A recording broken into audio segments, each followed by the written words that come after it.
मैं निदेशक माध्यमिक शिक्षा हूँ और अभी जो आपको पता होगा कि बिहार लोक सेवा आयोग द्वारा करीब 1,20,000 शिक्षकों का रिजल्ट प्रकाशित किया गया है, जिसमें हमको 1,20,000 शिक्षक प्राप्त हो गए हैं। आपको ये भी जानकारी प्राप्त हुई होगी कि इन सभी शिक्षकों का काउंसलिंग हम लोगों ने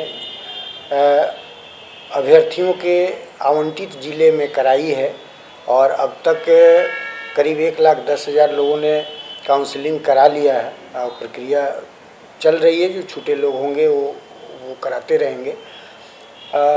इस काउंसलिंग के साथ साथ इन लोगों का हम लोगों ने एक ओरिएंटेशन भी कराया है। ओरिएंटेशन में खास करके वैसे लोगों को हम लोगों ने पहले फेज में रखा है कि जो फ्रेशनर हैं। फ्रेशनर का मतलब ये है कि पहले से जो नियोजित शिक्षक नहीं हैं, तो उनको ये प्रारंभिक जानकारी हो जाएगी कि विद्यालय में उनको अध्यापक के रूप में काम करना है, काम का नेचर क्या है, कहाँ रहना है, कैसे पढ़ाना है, इन सारी चीज़ों से पूर्व परिचय कराने का उद्देश्य था। इसीलिए ये ओरिएंटेशन कार्यक्रम चल रहा है। इन सभी अभ्यर्थियों को माननीय मुख्यमंत्री के कर कमलों द्वारा दिनांक 2/11/23 को गांधी मैदान पटना से नियुक्ति पत्र वितरण समारोह के माध्यम से दिया जाएगा और जिलों में 3 जिलों को छोड़कर पटना, नालंदा और वैशाली को छोड़कर शेष जिलों में भी नियुक्ति पत्र वितरण कार्यक्रम आयोजित होंगे, जिसमें उस जिले के माननीय प्रभारी मंत्री जी के हाथों नियुक्ति पत्र वितरण चलेगा। पटना, वैशाली और नालंदा का चूँकि सभी अभ्यर्थी गांधी मैदान आएंगे, इसलिए उनका कार्यक्रम गांधी मैदान में हमारा जो मुख्य कार्यक्रम है उससे जुड़ा रहेगा। इसीलिए उन जिलों में अलग से कोई कार्यक्रम नहीं हो रहा है।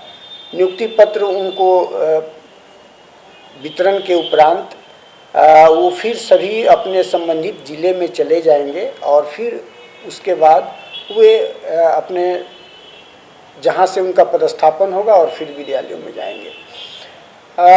इस संबंध में एक सबसे अभूतपूर्व बात ये हुई है कि बिहार लोक सेवा आयोग ने एक बड़ी छोटी अवधि में एक बहुत बड़े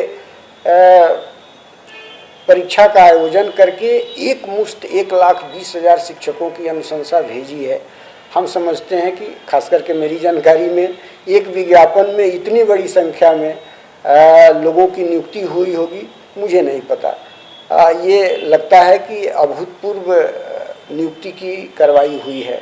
आपको ये भी बता देते हैं कि जिन शिक्षकों का काउंसलिंग हो गया है, ओरिएंटेशन चल रहा है और जिनको नियुक्ति पत्र 2 तारीख को प्राप्त होगा, उन सभी का पोस्टिंग विद्यालयों में एक हम लोग सॉफ्टवेयर के माध्यम से कर रहे हैं, ताकि इसमें कहीं किसी भेदभाव और पक्षपात की स्थिति नहीं होगी।